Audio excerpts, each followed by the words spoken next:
Henry, mi agradecimiento, mi agradecimiento a todo, a INLADES, Capacitaciones y al doctor Henry Ventura por permitirme dirigirme a ustedes en esta oportunidad para tratar temas de derecho penal parte general. Es un tema que nos apasiona a todos, sobre todo que forma parte del trabajo diario, tratándose de mi persona. En esta oportunidad tocaremos el tema de la imputación en penal en los delitos omisivos, tanto omisivos propios como impropios. Mi nombre es Rubén Guillermo López Rueda, soy abogado por la Universidad Nacional Mayor de San Marcos con estudios de maestrías en Derecho Constitucional y Derecho Penal por la Pontificia Universidad Católica del Perú. Bien, la temática de hoy es, en esencia, cubierta por 4 puntos. En primer lugar, ideas preliminares respecto de los delitos de omisión, propios e impropios, que regula el Código Penal. Seguidamente hablamos de esta clasificación, qué se entiende por omisión propia e impropia, y seguidamente pasamos a la imputación penal, ¿no? El tema que nos interesa, cómo atribuir responsabilidad penal a un agente por la comisión de un delito, por la realización de un delito de omisión propia y de omisión impropia. Ideas preliminares respecto de los delitos de omisión. ¿Qué son estos delitos de omisión? Bueno, el Código Penal los regula, sí. El Código Penal peruano, conjuntamente con las conductas dolosas y culposas, también regula conductas comisivas o delitos comisivos o de acción y delitos omisivos, ¿no? En el artículo 11 del Código Penal. Fuera de las descripciones típicas, no existen omisiones penalmente relevantes, sino solamente acciones, ¿no? Conductas comisivas en el Código Penal. La omisión, pues, es un concepto de carácter eminentemente normativo en referencia a una acción determinada y exigida en una situación social concreta, siempre que el sujeto tenga la capacidad psicofísica para esa acción. Piénsese, por ejemplo, en delito de omisión de prestación de alimentos, ¿no? En un delito de omisión, como de omisión de prestación de alimentos, la norma de referencia, la norma que subyace al tipo penal de omisión a la prestación de alimentos, es una norma imperativa, es una norma que obliga, que ordena a un sujeto a actuar de una manera determinada en un contexto determinado. Por ejemplo, ante una sentencia de pago de alimentos, la norma de referencia que subyace a ese artículo 149 que regula el delito de omisión de prestación de alimentos es una norma preceptiva, es una norma imperativa, una norma que obliga al sujeto a hacer algo. Pues bien, y por tanto el sujeto comete, o sea, realiza una conducta omisiva, un delito de omisión, cuando incumple con ese deber, ¿no? Cuando incumple con ese deber de actuar de una manera determinada, ¿no? Es la base, básicamente, de todos los delitos de omisión propia, ¿no? En todos los delitos de omisión propia, estos subyacen normas imperativas, obligaciones por parte del sujeto. Los objetos de referencia, que son las normas que subyacen al derecho penal, como ya les había mencionado, contienen 2 tipos de normas, ¿no? Esto es lo que estaba explicándoles hace un momento, ¿no? 2 tipos de normas. En primer lugar están las normas prohibitivas, que sustentan la mayor parte de los delitos de nuestro Código Penal, normas prohibitivas, o sea, las normas que subyacen al derecho penal, en su mayoría, obligan a no matar, no robar, no lesionar, no estafar. Estas normas prohibitivas no están en ninguna parte de nuestro Código Penal. El Código Penal no establece, no señala expresamente estas normas prohibitivas. En el Código Penal nunca vamos a encontrar una norma que diga no debes matar, no debes robar, no debes lesionar, no debes estafar. No, eso lo vamos a encontrar en otro tipo de normativas, quizás en la Constitución, entre otras normas. Pero son normas de referencia. El derecho penal hace uso de estas normas de referencia, que son normas prohibitivas, para establecer tipos penales, ¿no? El tipo penal de homicidio, el tipo penal de robo o de lesiones tienen su fundamento, su base en estas normas prohibitivas, ¿no? Y por otra parte, además de estas normas prohibitivas, que son normas que regulan la conducta de todos, también tenemos en sociedad normas imperativas. Es decir, el ciudadano en sociedad tiene que regularse en función del cumplimiento de 2 tipos de normas. Aquellas que prohíben hacer algo, me prohíben matar, no puedo robar, no puedo lesionar, y normas que nos obligan a actuar en un contexto determinado. Esas son las normas imperativas. La mayor cantidad de normas sociales son las prohibitivas y solamente en unas cuantas ocasiones el ordenamiento jurídico nos obliga a actuar de una manera determinada en un contexto determinado. Generalmente cuando tenemos determinados deberes que cumplir, ¿no? Solamente en determinados supuestos el derecho nos obliga a actuar, ¿no? Por tanto, son menores en cantidad las normas imperativas. Por ejemplo, prestar auxilio, pagar alimentos a los hijos, entre otros. En las normas prohibitivas, las conductas que infringen estas normas prohibitivas consisten en un hacer, ¿no? Yo infringo la norma de no matar, matando. Yo incumplo con la norma de no robar, robando. Yo incumplo con la norma de no lesionar, lesionando. Por tanto, el tipo penal, ¿no? Los tipos penales que buscan proteger estas normas prohibitivas están diseñados de la forma de un tipo penal comisivo. El delincuente que mata, el delincuente que roba, el delincuente que lesiona, no está incumpliendo el derecho penal. El delincuente que asalta no está incumpliendo, no está infringiendo la normativa penal, la está cumpliendo. Porque el Código Penal señala al que mata a otro, ¿perfecto?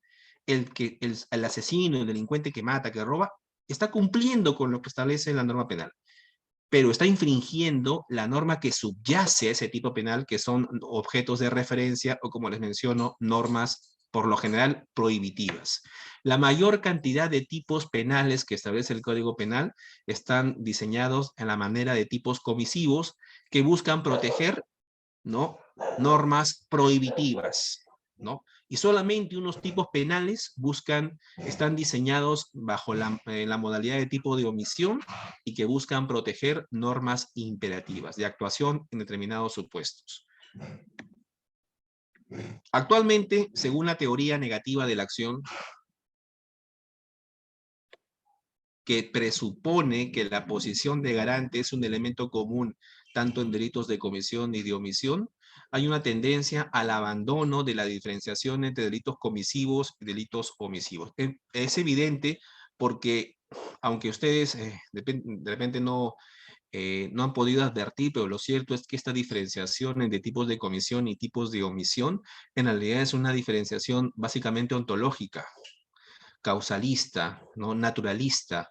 En realidad, un tipo penal puede ser cometido tanto por una conducta comisiva como por una conducta omisiva en el sujeto, ¿no?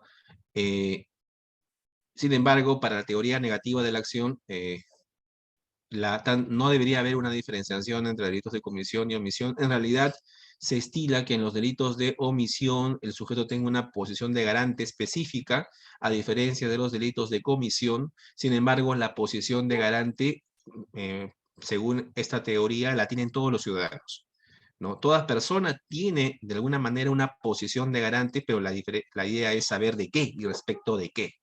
El planteamiento más extremo diferencia la problemática de la imputación penal de las comisiones y omisiones según que los deberes provengan de la organización personal o de los deberes en virtud de responsabilidad institucional. Claro, uno puede ser garante en el sentido de que como ciudadano uno está únicamente en la obligación de cumplir con un mandato de no lesionar al otro, ¿no? Neminem laede, ¿no? Un ciudadano es garante de no lesionar, de no crear con tu conducta daño a terceros. Es el único deber que tengo como ciudadano. Pero cuando ya me voy digamos, asumiendo deberes específicos, por ejemplo, ya no soy un simple ciudadano, sino también soy un médico o abogado, el mismo rol de médico o de abogado entraña determinados deberes específicos, de tal suerte que el ordenamiento jurídico en función de esos deberes me obliga a actuar en un contexto determinado de una manera concreta, de tal suerte que si yo no actúo de esa manera en concreto, puedo ser penalmente responsable por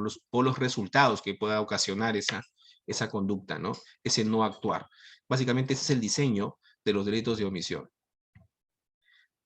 Clases de delitos de omisión. Bueno, en la universidad nos explican que los delitos de omisión son o de omisión propia o de omisión impropia.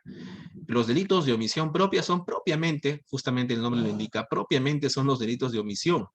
son los delitos de omisión pura. Son los que están específicamente tipificados en el Código Penal como tipo de omisión, como delito de omisión. La norma que subyace a un delito de omisión, es decir, la norma de referencia, como ya lo hemos indicado hace un momento, contiene un mandato imperativo. O sea, el ordenamiento jurídico extrapenal obliga a la gente a actuar en un contexto determinado de una manera concreta. Y para proteger esa norma imperativa, el derecho ha diseñado un tipo de omisión. Es decir, el sujeto incurre en responsabilidad si omite ese deber. Ese es, en concreto, el diseño de los delitos de omisión propia.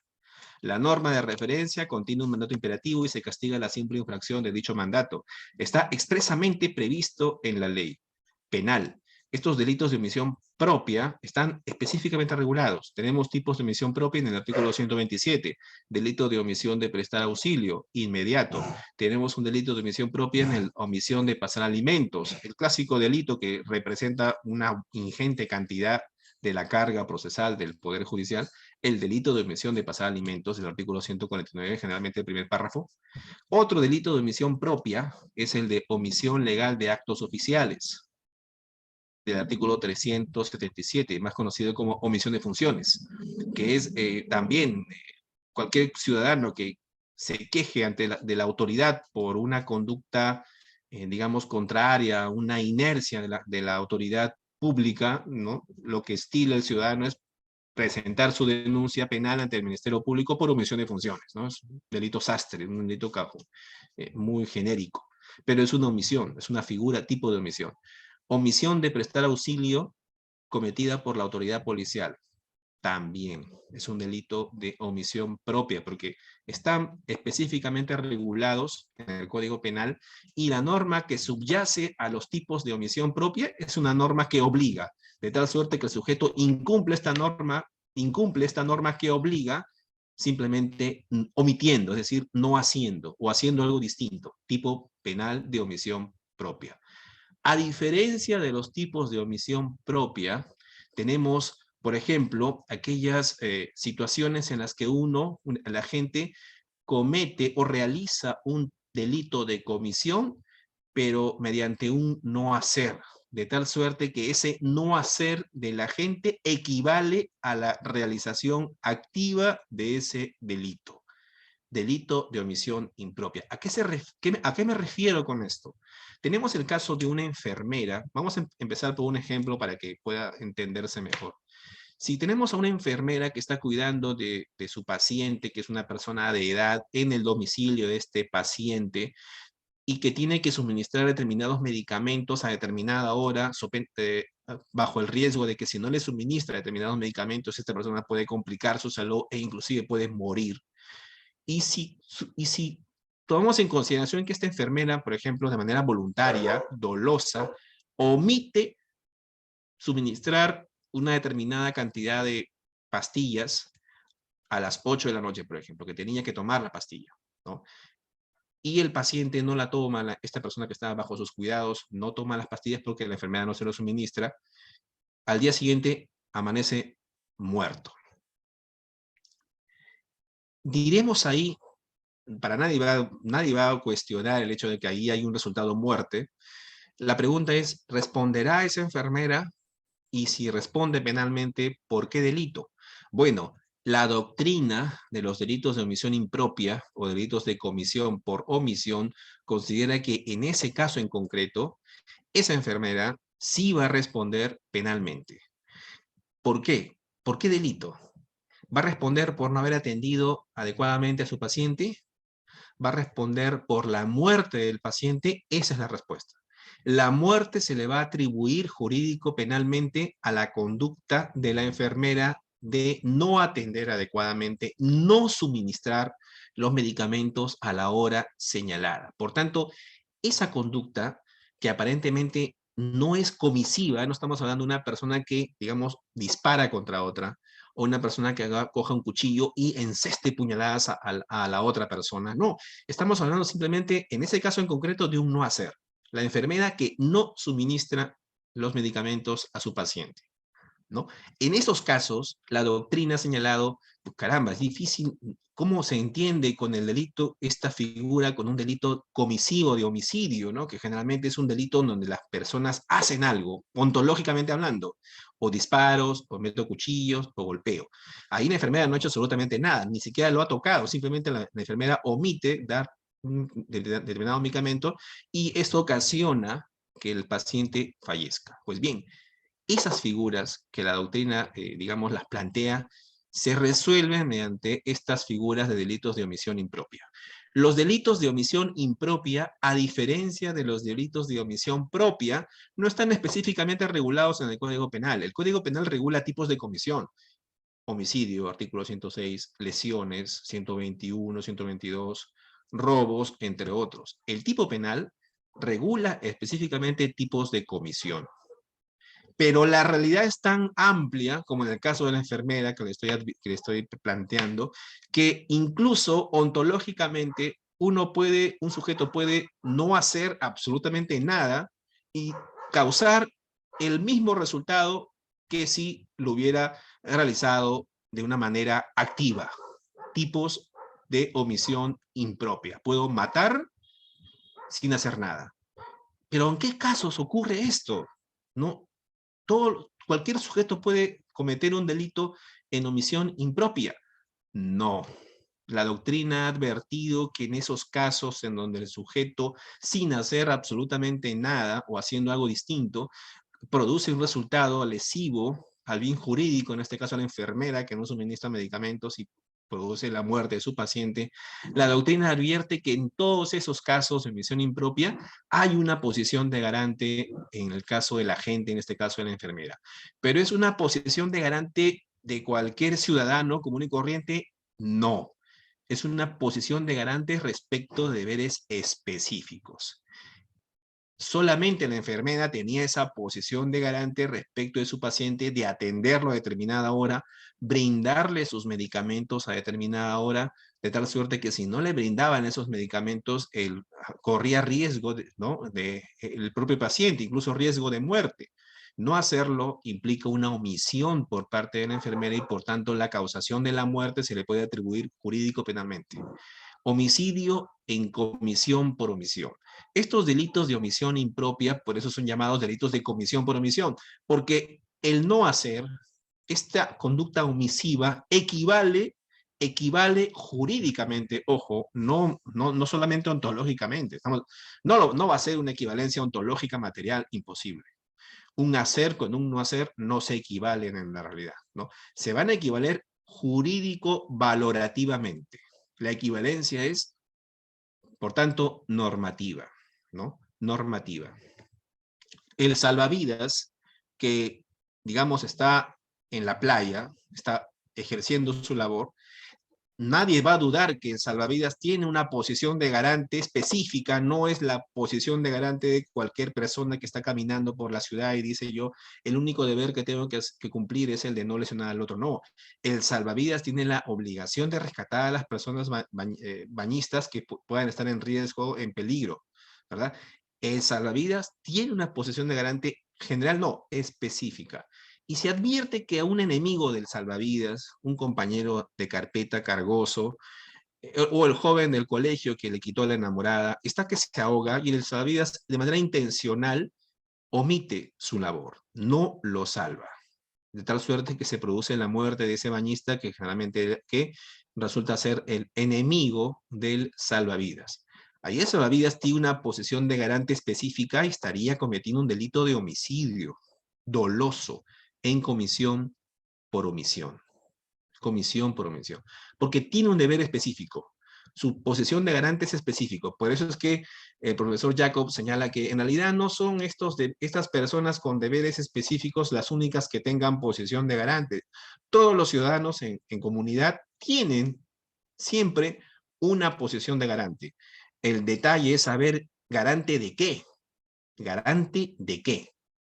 ¿No? No es igual la posición de garante de un ciudadano común y corriente que únicamente tiene la obligación de que su conducta no lesiona a terceros, no lesiona a terceros, la única norma que tiene que cumplir en sociedad, que en la posición de garante de un cirujano que está operando a un paciente, o de un policía que tiene arma de reglamento y tiene que custodiar, que tiene que velar para que no se cometan delitos, y cometiéndolos, actuar, porque está en la obligación de actuar, o del salvavidas o del bombero que tiene la obligación de actuar en determinadas situaciones riesgosas, ¿no? O sea, no es igual la posición de garante que tienen todos los ciudadanos, dependiendo del contexto en el que nos desempeñemos y del rol de las personas también, evidentemente, ¿no?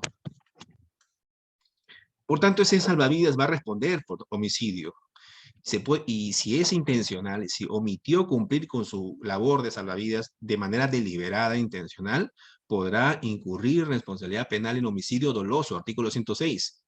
Y la defensa dirá, pero mi patrocinado en ningún momento agarró una pistola y disparó, o en ningún momento cogió un palo y le golpeó al bañista que estaba ahogando, sino no hizo absolutamente nada, señor juez. Pues justamente esa es la idea. Esa es la valoración jurídico-penal. Porque estaba en la obligación de actuar y no lo hizo, ¿no? El fundamento legal de, de los delitos de omisión impropia está en el artículo 13 del Código Penal.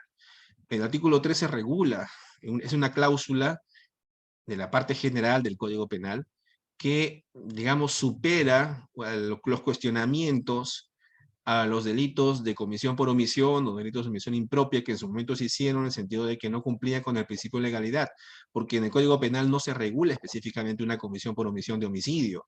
En el Código Penal no se regula un delito de comisión por omisión de lesiones. No, no.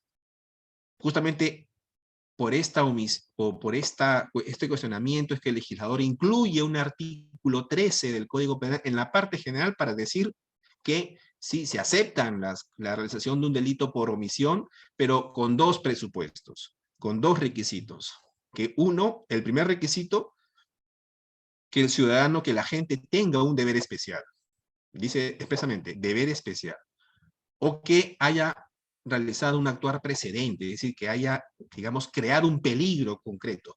Si yo en este momento estoy en mi domicilio, pero a mí se me ocurre, salgo de mi domicilio, comienzo a picar el piso, digamos, la vereda, o hago un hueco a la calle, a la vereda, de tal suerte que estoy creando un peligro y no, digamos, cerco ese hueco, no advierto a las personas que he hecho una oquedad, no le pongo luz a ese hueco que hice en la vereda, no tomo ninguna medida de seguridad, y de tal suerte que un vecino que está caminando, ¿no? El día de ayer caminaba por ahí y no había ningún hueco, caminó sin ningún tipo de preocupación. Ahora en la noche pasa caminando para comprar algo en la tienda y se cae en ese hueco y se lesiona gravemente, ¿quién responderá penalmente?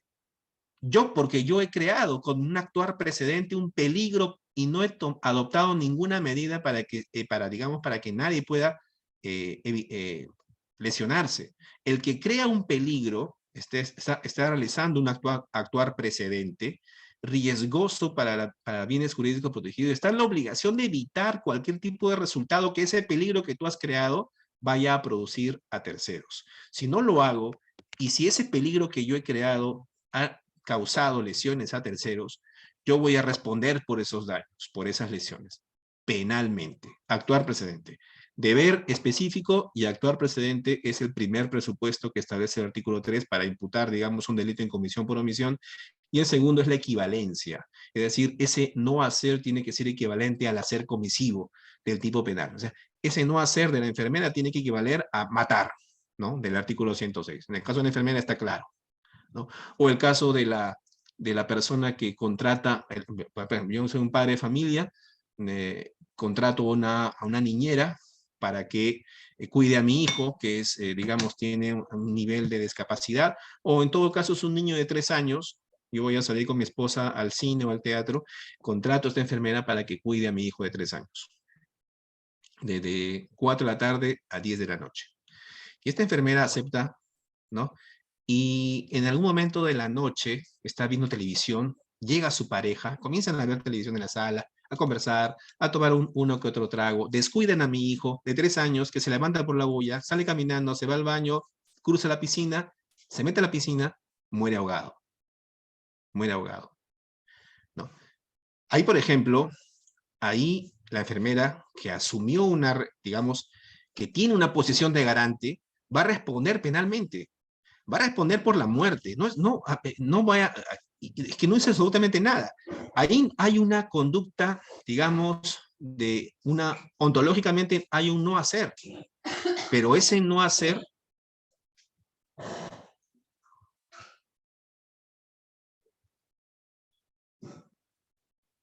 creo que, pero ese no hacer equivale a un actuar comisivo por homicidio, ¿no? Pues es un ejemplo clásico en el que la equivalencia entre no hacer y hacer se da en la realidad, y por tanto ahí diremos que hay un delito de homicidio doloso o culposo incluso, culposo, dependiendo, en comisión por omisión. En comisión por omisión. El artículo 13 también regula el supuesto en el que la pena se podrá ser atenuada por el juzgador. Podrá ser, no dice por debajo del mínimo legal, pero se entiende que es una facultad que tiene el juzgador, ¿no? Lo cierto es que no se comprende cómo, si una conducta de omisiva y comisiva pueden obtener el mismo resultado, la pena tenga que ser disminuida. Tendría que ser la misma. No sé si se me escucha. Doctor Henry, ¿se Sí, me doctor, escucha, verdad? está claro. Sí, está bien, en vivo. No hay inconveniente. Ah, perfecto. Ya, gracias. Entonces continúo, mil disculpas. Bueno, continuamos, ¿no? En los delitos de omisión impropia, que son los delitos de comisión por omisión, no son delitos que cuenten con un tipo penal específico, claro, no hay una figura que regule matar mediante la modalidad omisiva en el artículo 106, no lo hay, no hay un artículo 106b, no hay un artículo 121b o 122b, digamos, que regula, bueno, sí los hay actualmente, pero no que regule una figura de lesiones en comisión por omisión, no lo hay. Los delitos de omisión impropia no son delitos que cuentan con un tipo penal específico, sino que son una posible modalidad, es una modalidad de delitos de comisión. Si los delitos de omisión propia, y estos se los he mencionado, los que están específicamente regulados en el Código Penal, son delitos de mera actividad, ¿no? Esa es otra diferencia. Los delitos de omisión propia son delitos de mera actividad. No se exige un resultado para que se consume el delito, ¿no? El delito de omisión a la asistencia familiar, no prestación de alimentos, se consuma con no hacer, no pagar los alimentos, generalmente las pensiones devengadas, ¿no? No se requiere un resultado lesivo al bien jurídico, ni afectación, ni puesta en peligro del bien jurídico, no, simplemente es un delito de mera actividad. A diferencia de los delitos de omisión impropia, en donde sí se exige un resultado lesivo, a una enfermera se le va a atribuir el homicidio doloso porque justamente su paciente falleció bajo su cuidado, ¿no? Este resultado muerte del paciente se le va a atribuir a la enfermera en comisión por omisión, doloso o culposo. A la enfermera, por tanto, por no evitar el resultado, Además, en los delitos de omisión impropia, ¿no? Se requiere verificar si la omisión lesionó o no el bien jurídico, en lo que he mencionado, y existe un deber especial, y si tiene un deber especial de protección, ¿no? La posesión de garante, como ya lo he señalado, y que se regula en el artículo 13 del Código Penal. Con la incorporación del artículo 13 en nuestro Código Penal, el tan mencionado artículo 13 que les acabo de explicar, y que está aquí, lo tienen ustedes a la vista, se supera la problemática de la inconstitucionalidad de los delitos de comisión por omisión, ¿no? Como les he mencionado, no había una norma que, digamos, amparara, castigara a la enfermera por no suministrar medicamentos al paciente que falleció después. No había una norma que castigara a la niñera por la muerte del niño ahogado en la piscina bajo su propio cuidado, porque no había una conducta comisiva, ¿no? Ontológicamente, una realización ontológica, ¿no? Simplemente había un no hacer. Entonces, ante esa problemática, se incluye este artículo 13 para superar esa eventual inconstitucionalidad. Ahora, pasemos a la imputación de los delitos de omisión propia. Todo delito de omisión propia, ojo, la propia, los delitos que están regulados específicamente en el Código Penal como delitos omisivos, tienen tres presupuestos, en esencia. Claro, vamos a obviar aquí los elementos del tipo objetivo y subjetivo, ¿no? Los elementos de todo tipo objetivo, de todo delito, sujeto activo, sujeto pasivo, bien jurídico protegido, verbo rector, no. vamos a entender que ya se ha explicado eso, pero en esencia, los delitos de omisión propia tienen características, sus características especiales que tienen estos tres presupuestos, los más resaltantes. Todo delito de omisión propia tiene necesariamente estos tres requisitos que se deben cumplir y que se deben acreditar, ¿no? La situación típica generadora del deber en un primer momento, la situación típica generadora del deber de actuar, por ejemplo, en el delito de omisión a la prestación de alimentos, ¿no? Yo tengo que estar en un proceso de alimentos y el juez ha tenido que ordenar que yo pague alimentos a mi hijo. Esa es la situación típica que exige el tipo penal del artículo 149, primer párrafo del Código Penal, y que genera el deber de pasar alimentos. Si no tengo una sentencia que el juez me obligue a pasar alimentos, no hay una situación típica para el delito de omisión a la asistencia familiar, ¿no? Por tanto, un primer requisito para los delitos de omisión propia, la situación típica, definitivamente. Situación típica generadora del deber, ¿no? Ahora, si se da esta situación típica, el segundo requisito es justamente la no realización de la conducta esperada. O sea, si la situación típica en el delito de, por ejemplo, omisión a la asistencia familiar, era una obligación legal de pasar alimentos fijada en sentencia por mandato judicial, por ejemplo, tengo que tener una sentencia que me fije, en donde el juez me obligue a pasar alimentos. Si no tengo esa sentencia, esa situación típica generadora del deber, entonces no se me puede atribuir un delito de omisión propia. No tiene que haber esa situación previa que genere en el agente el deber de actuar de una manera determinada. La sentencia de pago de prestación de alimentos es una situación que genera un deber de ¿qué? De pasar alimentos. De una manera determinada, por supuesto que sí, puesto que la sentencia fija, ¿no? Pago de una pensión mensual y adelantada de 300, 400, 500 soles. ¿A favor de quién? Claro. Incluso el juez establece pues la manera en la que uno va a pagar alimentos, ¿no? Creando una cuenta al alimentista en el Banco de la Nación y el pago tiene que ser de manera mensual, ¿no? Entonces, hay una situación típica generadora del deber, en este caso, de actuar de una manera concreta, así, pagar alimentos. Tengo que hacer algo, la norma me obliga a hacer algo. El segundo requisito para incurrir en un delito de omisión propia es justamente ante esa situación típica, no realizo la conducta esperada, es decir, no pago los alimentos, no lo hago, ¿no? Y el tercer presupuesto que tiene que acreditar el Ministerio Público cuando vaya a acusar, por ejemplo, por un delito de omisión propia es que la gente tiene que tener la capacidad de actuar y no lo actúa y no lo hace. Que tiene que tener la capacidad de realizar la acción ordenada. No se puede procesar a alguien por omitir pasar alimentos a sus hijos si, por ejemplo, ha caído en desgracia, tiene una discapacidad, no es una persona con discapacidad, sobreviniente, ¿no? Que le impide, digamos, trabajar y agenciarse de recursos para pasar alimentos. Una situación sobreviniente que no ha sido considerada al momento de la expedición del fallo de la sentencia. Es posterior a la situación típica generadora del deber. Por tanto, esa situación podría explicar, digamos, podría sustentarse en el sentido de que aquí no se cumpliría el delito de omisión propia, ¿no?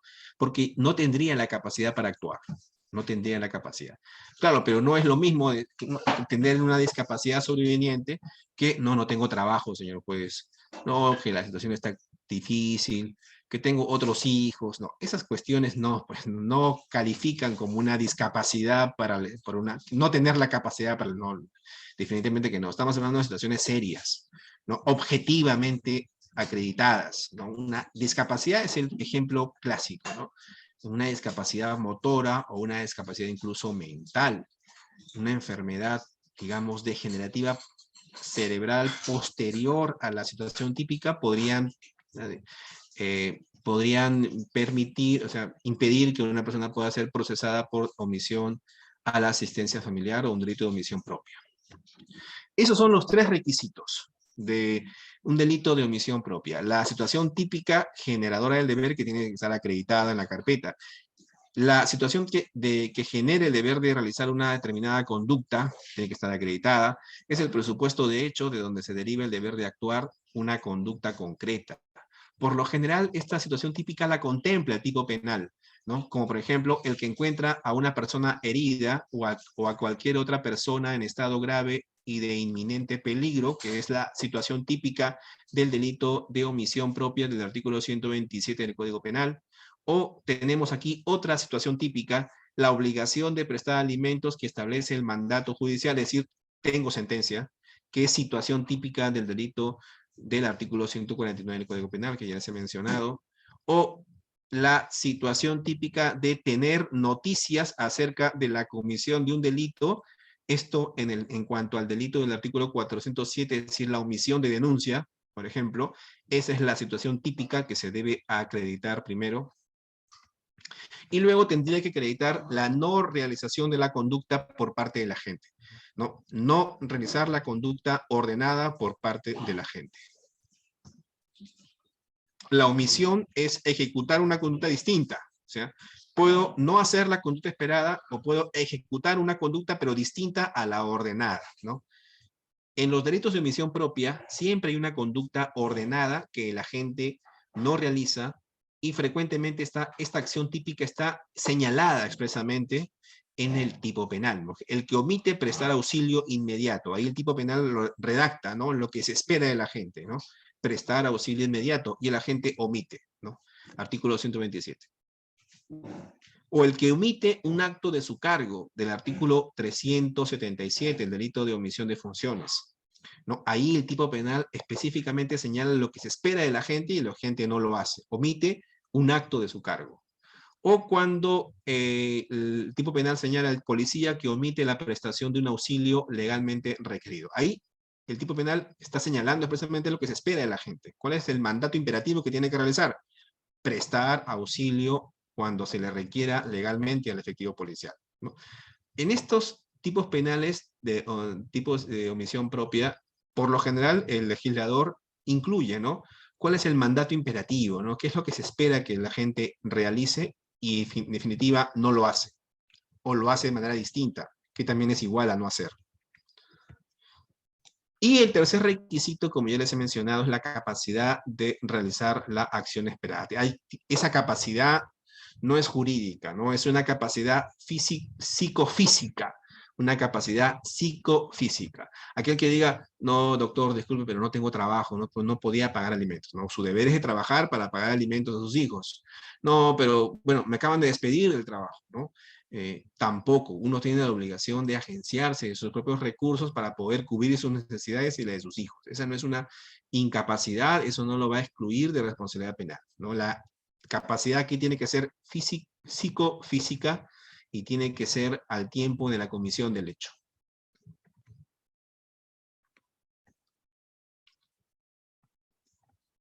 Vamos a pasar a la imputación en los delitos de omisión impropia. ¿Cómo funciona la atribución de responsabilidad en los delitos de comisión por omisión? Bueno, está el artículo 13 del Código Penal. El que omite impedir la realización del hecho punible será sancionado. El que omite impedir, ¿no? ¿Cuáles son los requisitos? Si tiene el deber jurídico de impedirlo, ahí ya está incluyendo el deber específico, el deber especial que tienen estas personas para poder realizar un tipo penal comisivo mediante una modalidad omisiva. Tienen que tener un deber jurídico de impedir el resultado. O si crea un peligro inminente que fuera propio para producir, es decir, la injerencia, el actuar precedente, que lo vamos a ver. Ese es el primer requisito, primer presupuesto. Y el segundo presupuesto es la equivalencia. Si la omisión corresponde a la realización del tipo penal mediante un hacer, ¿no? Y la consecuencia jurídica es el juez podrá, la pena del omiso podrá ser atenuada. No correspondería en realidad a una atenuación si estamos hablando de que existe una equivalencia entre la conducta omisiva y la comisiva. El resultado va a ser el mismo. Sin embargo, ontológicamente se entiende que sería más reprochable la conducta del asesino que, digamos, encesta sus puñaladas al cuerpo de su víctima, que la enfermera que simplemente no le suministra sus medicamentos al paciente y éste muere. El resultado va a ser el mismo, la muerte. Pero ontológicamente hablando, una concepción, digamos, clásica, siempre se reprocha más una conducta comisiva que una conducta omisiva, por más que el resultado sea el mismo, ¿no? Por eso es que esta Esta última frase del artículo 13, la pena del omiso podrá ser atenuada, es un rezago de estas concepciones ontológicas, ¿no?, del derecho penal, que siempre van a estar. No. El artículo 13 habla de la omisión que no se menciona en el tipo penal y que solo tiene comportamientos activos. El tipo penal tiene comportamientos activos por lo general, ¿no?, pero que resultan equivalentes, por lo que se autoriza la inclusión de comportamientos omisivos en tipos de comisión. Se sanciona el tipo de omisión impropia, hay que precisarlo. ¿Por qué la sanción de los tipos de omisión impropia? Se sanciona no porque el sujeto haya causado el resultado. El resultado va a ser el mismo en el tipo comisivo como en el tipo omisivo. Entonces, ¿por qué se sanciona el tipo de omisión, de comisión por omisión? Porque el agente en el tipo de omisión impropia o comisión por omisión, el agente no evitó el resultado. No evitó el resultado. Pues ese es el fundamento por el cual a la enfermera se le puede atribuir la muerte del paciente, o a la niñera la muerte del niño ahogado en la piscina, porque tenían el deber de evitar un determinado resultado y no lo hicieron, ¿no? No por el resultado en sí, el resultado va a ser igual si lo hubiera hecho de manera comisiva o de manera omisiva, no. Se le sanciona por no haber evitado ese resultado, no porque tenían el deber de evitarlo, por la posición de garante que tenía. Los delitos de omisión impropia son una variedad, por tanto, ustedes ya lo están advirtiendo, son una variedad de tipos abiertos, pues requieren ser llenados interpretativamente por el juez mediante la búsqueda de elementos que fundamenten la posición de garante. La naturaleza jurídica, ¿cómo se debe entender los delitos de comisión y de omisión? Algunos consideran que son tipos penales distintos, la comisión y la omisión, y otros, sin embargo, consideran que la realización del injusto omisivo es tan igual cuando se realiza mediante comisión que por omisión, y por tanto no existiría la necesidad del artículo 13, ¿no? ¿A qué me refiero con esto? Que hay una cierta posición de la doctrina que señala que no es necesario un artículo 13 para castigar penalmente a la enfermera por el homicidio doloso de su paciente, o a la niñera por el homicidio doloso o culposo del niño que murió ahogado, ¿no? No se requiere un artículo 13, pero la enfermera no hizo absolutamente nada y no hay ninguna conducta comisiva, ¿no? Igual, porque aquí lo que equivale es una valoración normativa, un tema valorativo, no es necesario, digamos, un análisis ontológico, material, no.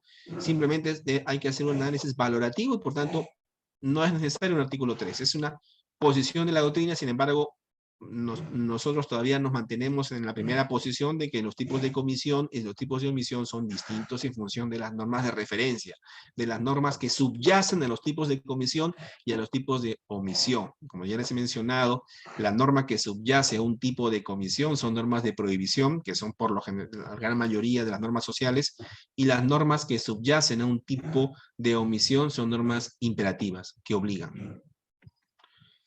¿Cómo funciona la imputación objetiva en estos delitos de comisión, pero por omisión?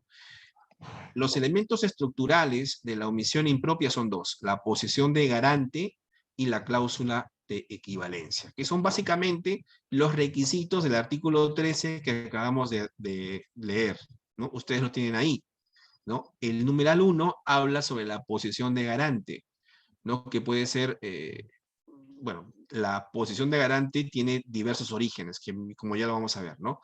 Y también de la cláusula de equivalencia en el numeral 2 del artículo 13. Esos son los elementos estructurales de una imputación jurídico-penal objetiva en un delito de comisión por omisión.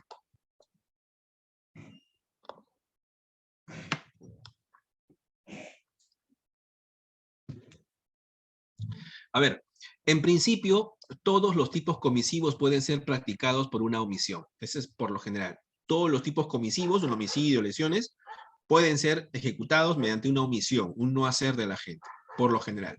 Sin embargo, hay determinados tipos penales que solamente pueden ser cometidos mediante una acción positiva o una comisión, como ustedes quieran llamarlos. ¿Cuáles son esos tipos? Por tanto, esos tipos no permitirían ninguna comisión por omisión. ¿Cuáles son? La bigamia, ¿no? El casado, el casado que se casa por segunda vez, ¿no? El matrimonio, el casamiento, el bígamo, ¿no? Que ya está casado y vuelve a casarse, ¿no? Esa conducta, por ejemplo, de bigamia, no se puede realizar por omisión, tiene que haber una conducta activa, ontológicamente hablando, para que se configure el delito de bigamia del artículo 139. Por tanto, esos delitos definitivamente no se van a llevar a cabo en comisión por omisión, no.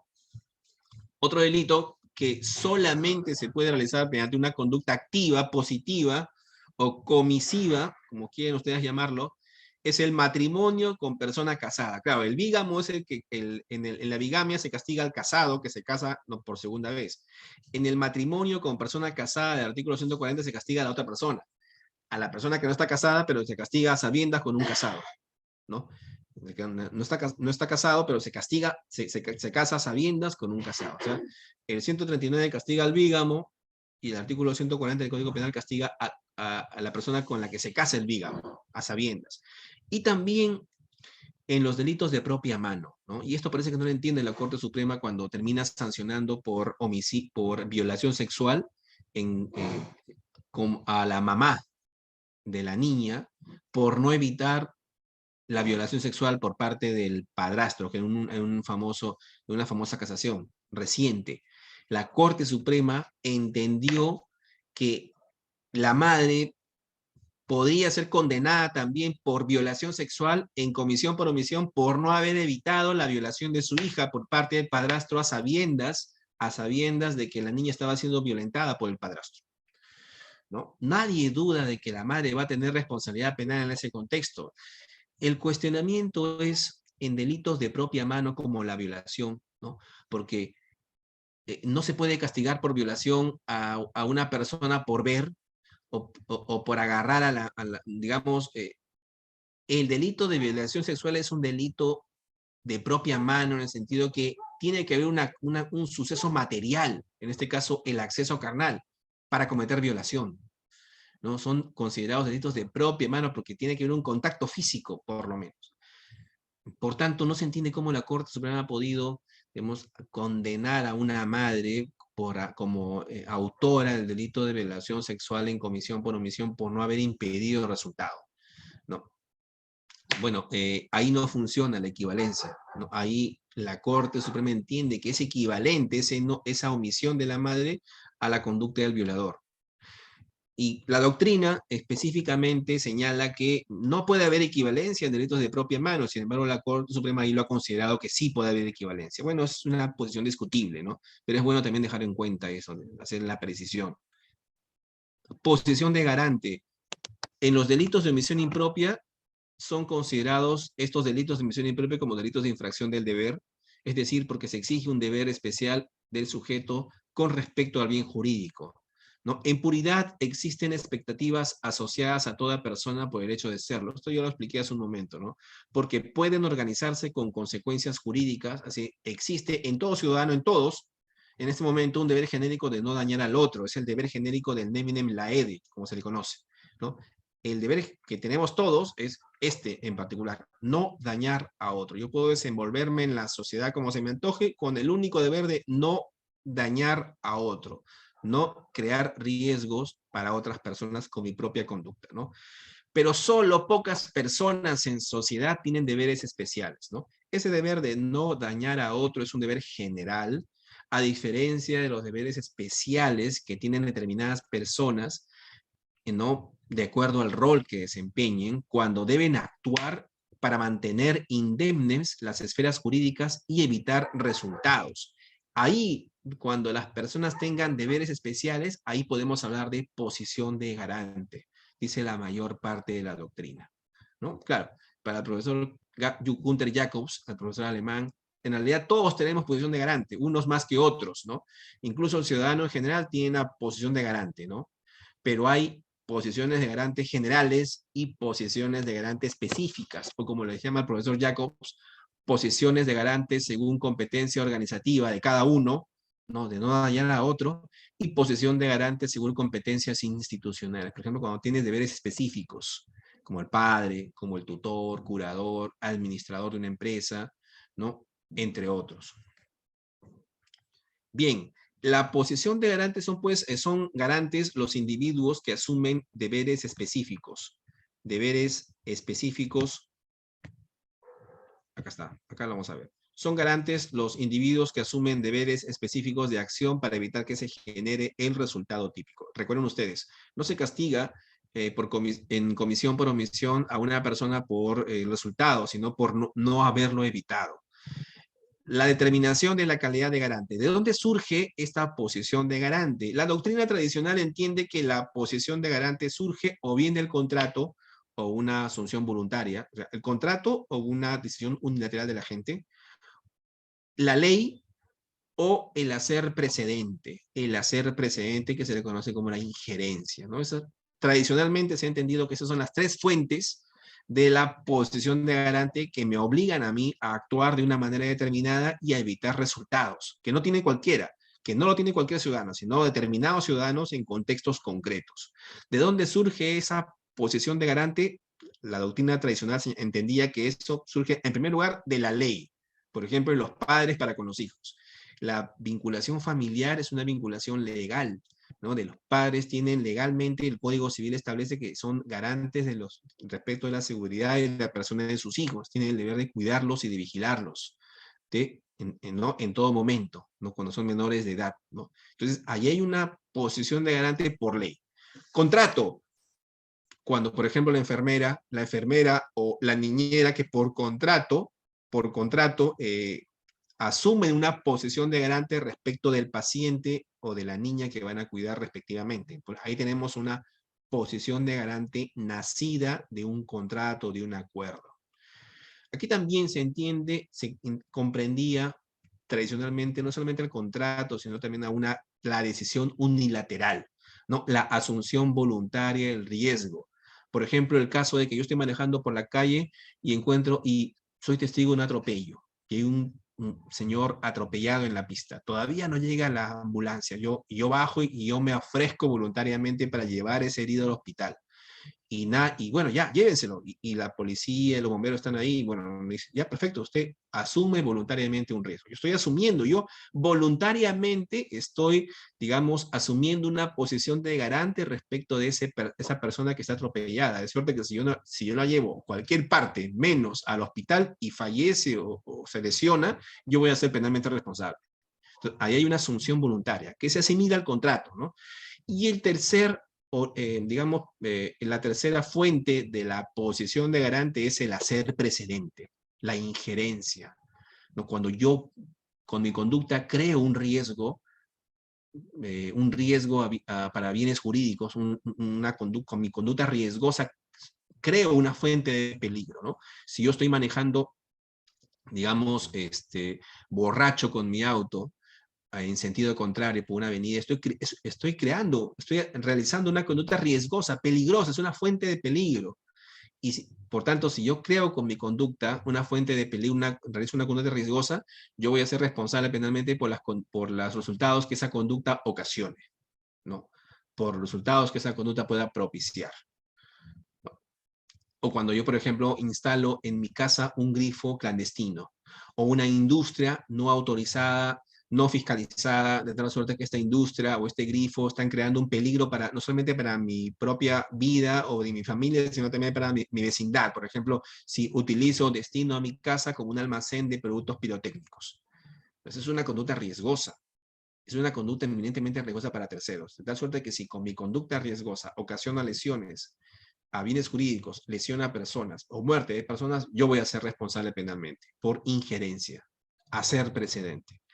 Esta posición ha sido superada por la doctrina, la teoría material de la posición de garante, en el sentido de que, bueno, esto lo asume el profesor Gunther Jacobs, que la posición de garante, según el profesor Gunther Jacobs, se debe o se origina en virtud de un deber de protección de determinados bienes jurídicos, o bien en virtud de la supervigilancia de fuentes de peligro, ¿no? O sea, la doctrina actual divide a la fuente de la posesión de garante o bien como un deber de proteger determinados bienes o un deber de supervigilancia de fuentes de peligro. Actualmente se entiende que las fuentes de peligro son 7 en total, ¿no? Algunas pueden ser subsumidas en otras, ¿no? Pero siempre En realidad, clásicamente son tres las fuentes de peligro, ¿no? La ley, el acuerdo o el contrato o el acto unilateral y la injerencia o el actor precedente. Pero ahora vamos a ver que son 7 en total, ¿no? Eso para efectos, lo dividimos en 7 para efectos de poder incluir la mayor cantidad de supuestos. En primer lugar está el actuar precedente o la injerencia, como ya les he mencionado, cuando yo creo con mi propia conducta una fuente de peligro para terceros. Luego están los deberes de aseguramiento, ¿no? Los deberes de salvamento, auxilio, la aceptación voluntaria de la protección. Esto, digamos, puede ser incluida en la injerencia, pero la doctrina la ha separado. Las relaciones familiares también permiten asumir posiciones de garante. La especial confianza entre el omitente y la persona que está haciendo, digamos, que está en algún nivel de subordinación respecto del omitente, y los deberes estatales de determinados funcionarios o servidores tienen también, asumen posiciones de garante en determinados casos en concreto, ¿no? Vamos a ver punto por punto, ya para culminar la exposición, cada una de estas figuras que, digamos, generan una posición de garante en el sentido de que el agente tiene la obligación de evitar el resultado. La injerencia.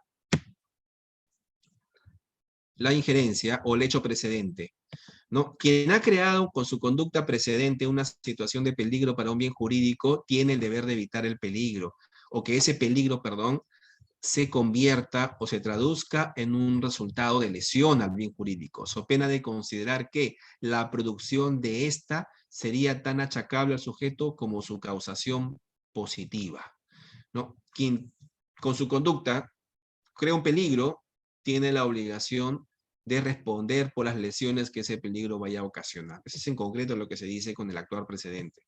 El ejemplo clásico del chofer de automóvil que imprudentemente atropella a un peatón y conociendo la posibilidad de su muerte, huye abandonándolo a su suerte y este peatón termina muriendo, ¿no? O el conductor que maneja ebrio, el conductor que maneja a alta velocidad, el que maneja en sentido contrario, no respeta las señalización, no es una conducta riesgosa. Si con esta conducta riesgosa vas a causar lesiones o muerte de peatones, tú vas a responder penalmente por esa causación de resultado, ¿no? Por ejemplo, podré responder penalmente en homicidio doloso mediante la modalidad de comisión por omisión. Por ejemplo, cuando yo atropello a un peatón y lo estoy lesionando, allá es una lesión culposa, pero lo dejo tirado, ¿no? Lo dejo tirado y sin posibilidad de que pueda ser rescatado, pueda ser auxiliado. Pudiendo yo auxiliarlo, pues estoy en la obligación de hacerlo, no lo hago, me voy y ese peatón muere en cuestión de horas. A mí definitivamente me va a atribuir una conducta de homicidio doloso en comisión por omisión, ¿no? O homicidio doloso, en fin, ¿no? Pero si ese peatón pudo ser salvado y no se hizo, ahí está, responderá en homicidio doloso en comisión por omisión. Doloso. Injerencia. Hecho precedente. Existe en la injerencia el deber de tomar determinadas medidas. Vamos a ver acá.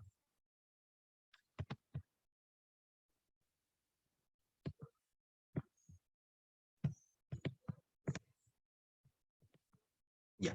Existe el deber de tomar determinadas medidas de seguridad en la injerencia que se extiende tanto a las cosas como a las personas que se encuentran a cargo del omitente, ¿no? Se fundamenta en la prohibición de lesionar a otro, en la EDE. Todo ciudadano tiene la libertad para dirigir su conducta y actividad personales, pero con la contrapartida de responder por cualquier daño que se derive de los demás. El primer párrafo, cuando señala que se extiende a las personas o a las cosas bajo su cargo, inicialmente se entendía que la injerencia también funcionaba para el caso de que las personas tuvieran a su cargo, por ejemplo, a inimputables, a personas, digamos, no culpables, a personas que tienen algún tipo de enfermedad que si no tienen el cuidado debido pueden generar lesiones a otras personas, ¿no? Y eso se entendía, o también la persona que tenía una mascota que, digamos, un puma o no sé, un lobo, un animal exótico que representa un nivel de peligro, o un pitbull, por ejemplo, un animal peligroso, quien maneja un pitbull tiene el deber de cuidar que ese pitbull no lesione a otras personas, no cause daños, ¿no? De tal suerte que si yo no saco mi pitbull sin su correa, se suban al parque y el pitbull va corriendo y chapa y lesiona a un niño, yo voy a responder penalmente, ¿no? Porque yo tengo una fuente de peligro que no he manejado, ¿no? los casos de personas y cosas que de alguna manera son riesgosas o peligrosas, digamos, hay otro supuesto para eso, ¿no? Pero tradicionalmente se le entiende injerencia. Por eso es que la doctrina tradicional entendía que las fuentes de la posición de garante son clásicamente la ley, el contrato o el acuerdo y la injerencia. Pero luego la doctrina ha entendido otros supuestos más.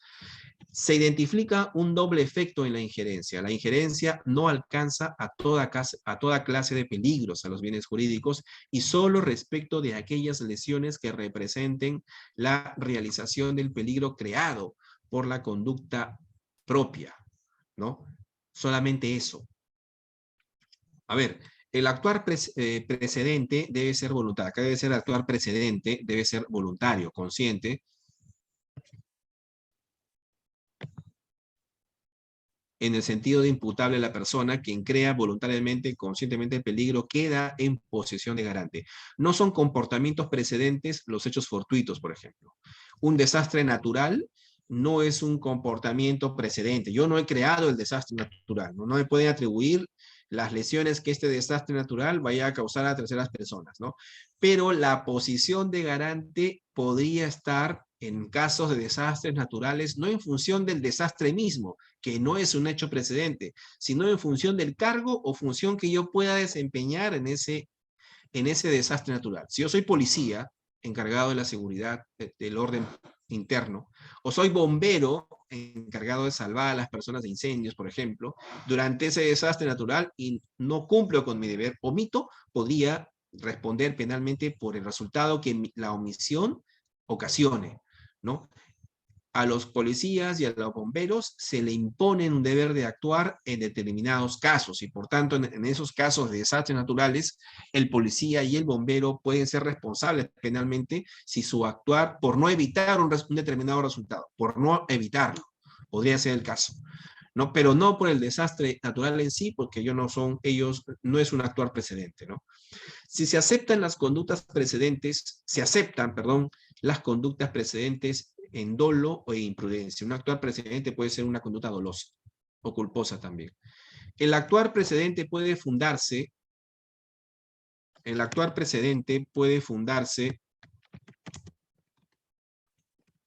una conducta adecuada a derecho.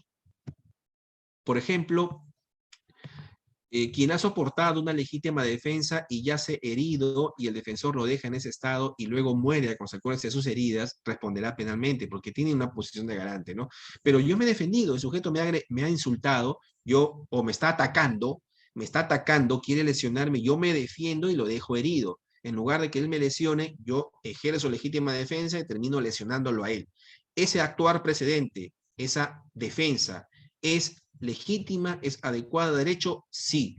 Esa conducta adecuada a derecho ha generado en mí la creación de una posición de garante respecto de la persona que me estaba agrediendo, sí, en determinados casos. Por tanto, el actual precedente puede ser una conducta adecuada a derecho en determinados casos, ¿no? En ese caso, por ejemplo, quien me quería agredir y yo termino defendiéndome y termino agrediéndolo gravemente, de tal suerte que si me voy sabiendo que nadie lo va a auxiliar y sabiendo que si me retiro, esta persona a quien yo me he defendido va a morir y no hago nada al respecto, podría responder.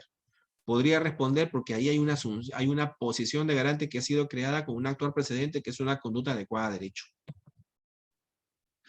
El profesor Villavicencio en estos casos señala que no sería de aplicación del artículo 13, porque es demasiado muy drástico, ¿no? El artículo 13, ¿no? En esos casos en los que la conducta precedente es un actuar adecuado a derecho, tendría en todo caso que haber una agravante en el delito de omisión de socorro, ¿no? Del artículo 126, ¿no? No ser tan drásticos como para establecer esta cláusula de equivalencia entre la muerte por comisión que la muerte por omisión. No. El profesor señala que debería haber un agravante en el delito de omisión de socorro, ¿no? Para estos casos, ¿no? Pero no lo hay. Así que, bueno, eso es un debate, ¿no? En casos en los que, repito, la injerencia o el actuar precedente es una conducta adecuada de derecho. La segunda fuente de la posición de garante son los deberes de aseguramiento. Deberes de aseguramiento. Se da frente a fuentes de peligro derivadas de objetos, animales o personas. ¿Ven? Esto formaba parte antes de la injerencia, pero ahora la doctrina la ha entendido como una específica causal generadora de posición de garante, ¿no?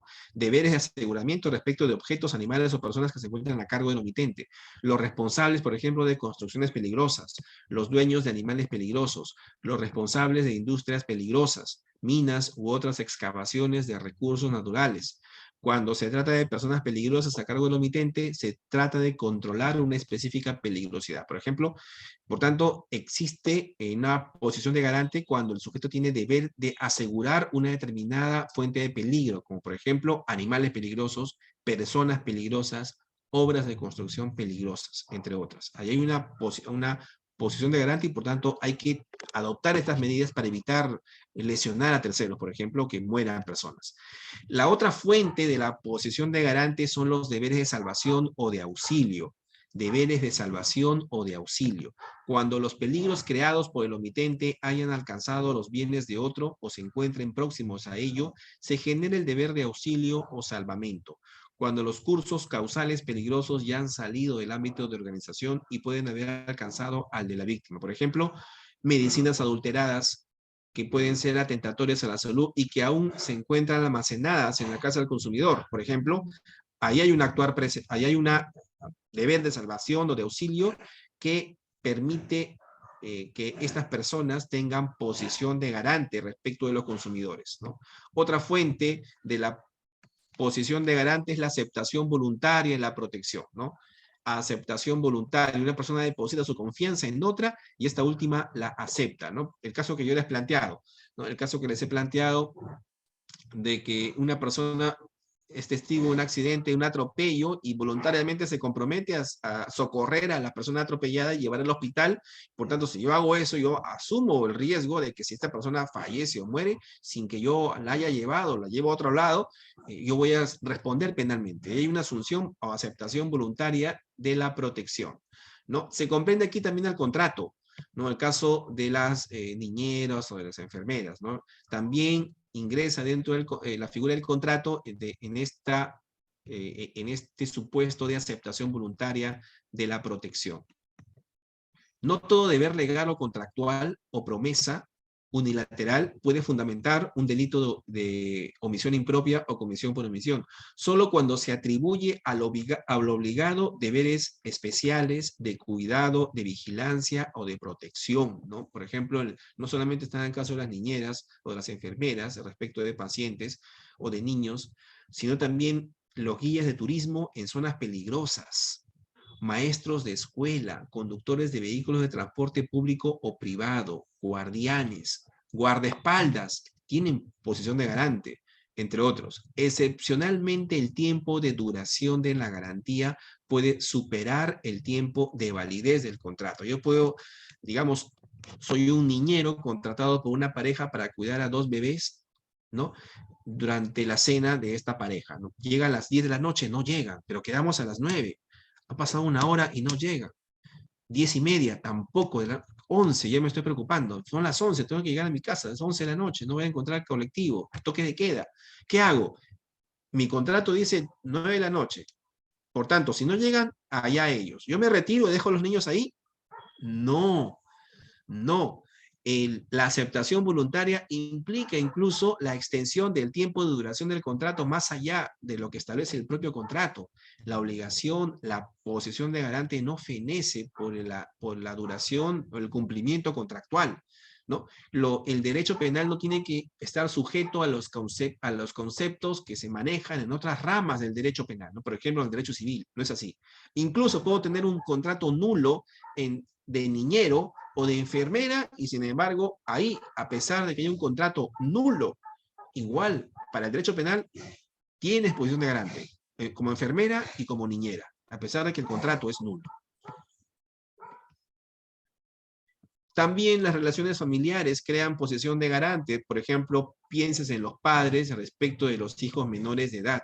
Se trata de un supuesto de responsabilidad en sentido específico. Se considera que la relación familiar, como otras instituciones, solo pueden ser equivalentes a la comisión si la institución es de la misma importancia básica para la existencia de la sociedad que la libertad de organización y la responsabilidad por las consecuencias.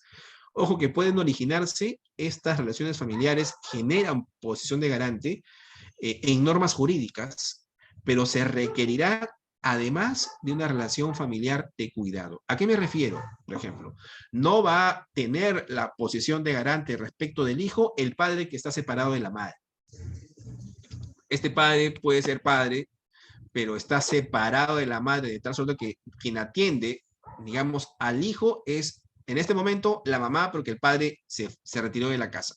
Si algo le sucede al hijo, el padre no puede ser responsable, ahí no tiene posición de garante, no la tiene. ¿Por qué? Porque además de esta posición de garante mediante relaciones familiares establecidas por ley, por norma jurídica, se requiere además una relación familiar de cuidado en el caso en concreto. ¿Quién está cuidando al niño? La mamá y no el papá. Por lo tanto, si algo le pasa al niño, el niño se cae de la cama, al niño no lo llevan al médico porque está tosiendo demasiado toda la noche y muere al día siguiente en el hospital, va a ser responsabilidad de la madre, no del padre, porque el padre, por más que sea padre, no tiene el cuidado directo, no hay una relación familiar de cuidado en ese momento. También está la especial confianza como fuente generadora de la posición de garante. La posición de garante se fundamenta cuando el titular de un bien jurídico deposita su confianza en otro individuo, quien al aceptarla se desplaza en él funciones de seguridad para con el bien o de cuidado de una fuente de peligro atentatorio de este. Incluye a personas que requieren cuidados especiales. Claro, esta fuente de la posición de garante se puede asimilar a otras, ¿verdad? Pero la doctrina la ha separado como especial confianza, ¿no? Dentro de esta especial confianza se presentan dos supuestos. Quien asume la especial confianza ingresa a una relación que le atribuye la competencia de aseguramiento de un bien o enfrentamiento a un peligro. Por ejemplo, los médicos, los bomberos voluntarios, ¿no? Que fundamentan la competencia, o cuando la competencia institucional es administrada por una organización y es preciso determinar en el interior de la misma organización a quién le corresponde cumplir dicha competencia.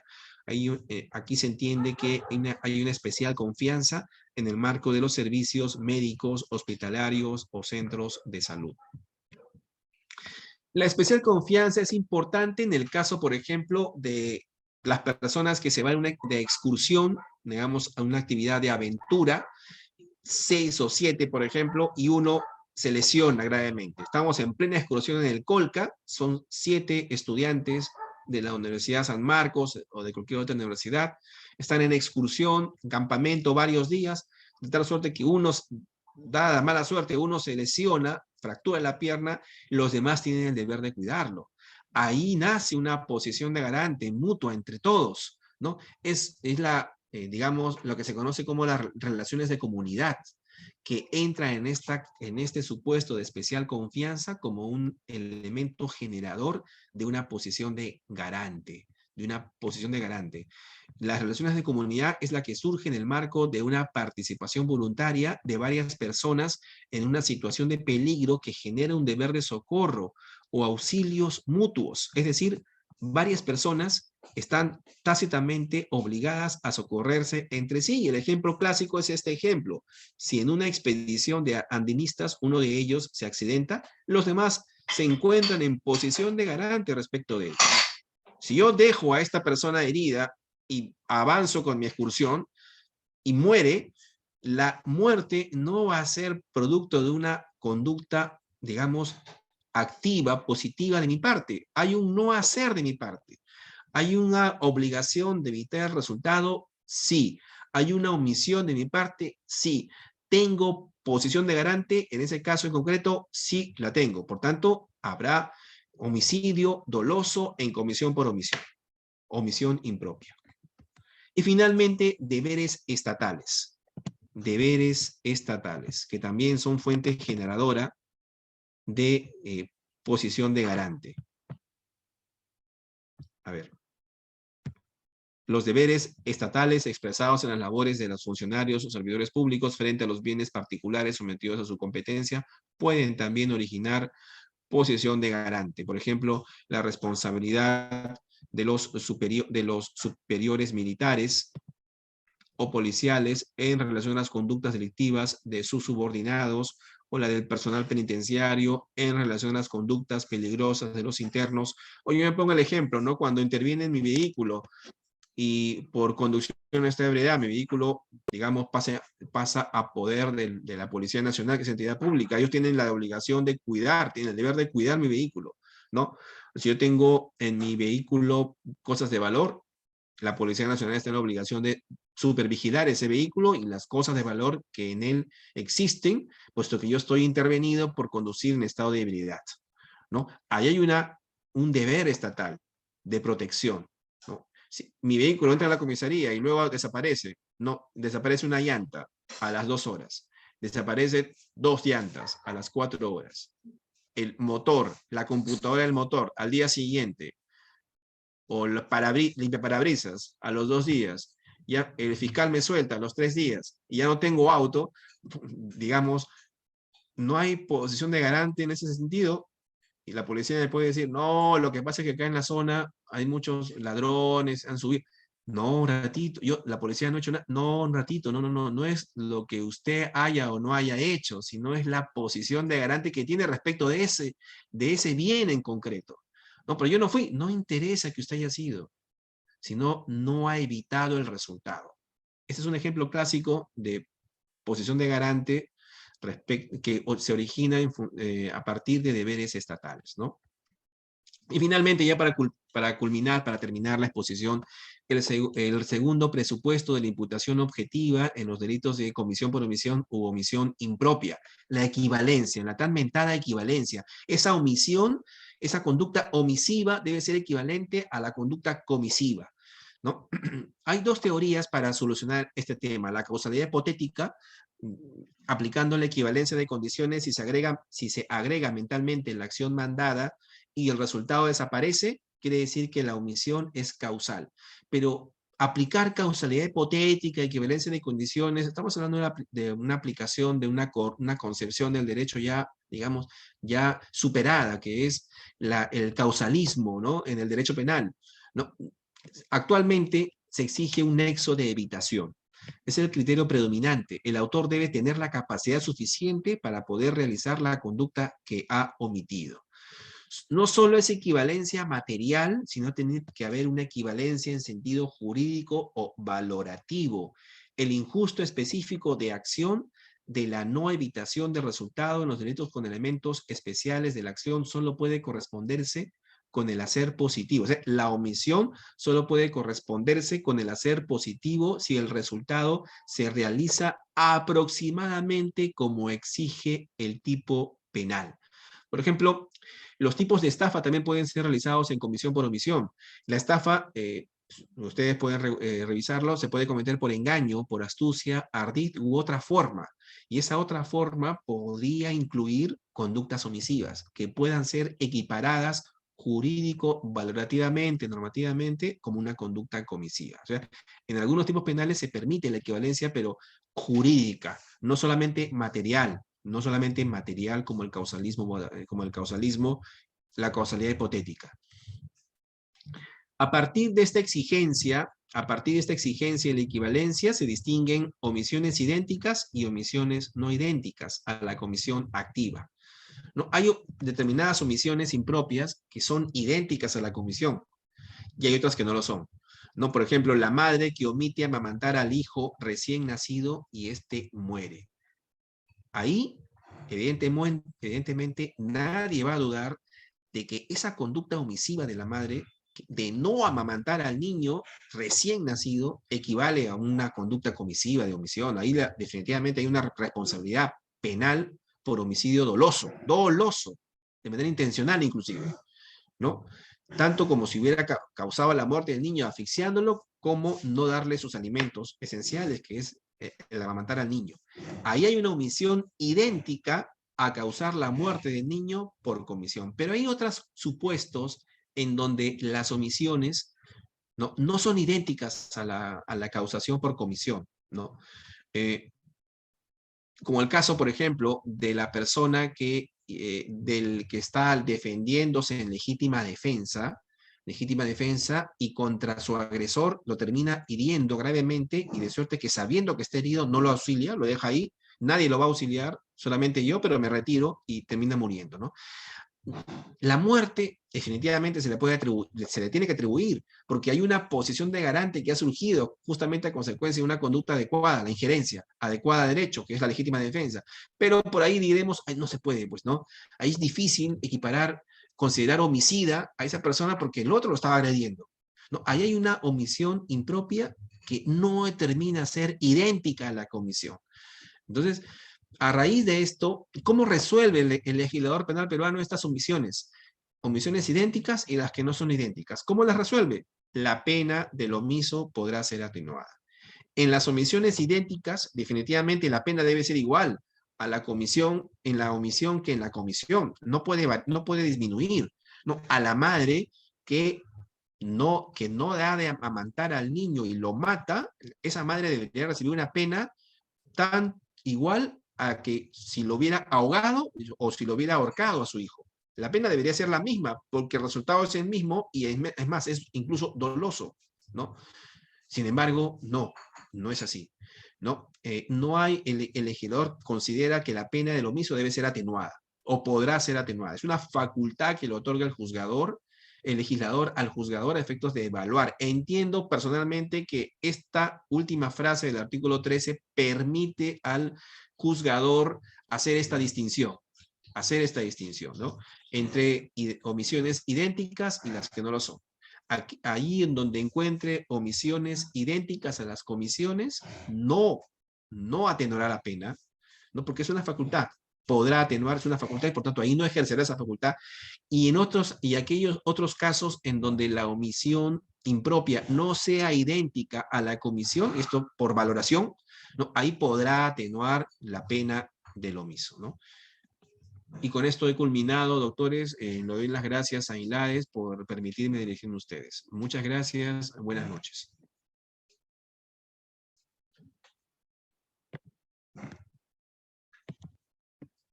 Muchas gracias, doctor Rubén. Buenas noches. Permiso, Que tenga un doctor. buen fin de semana. Igualmente. Buen fin de semana para todos.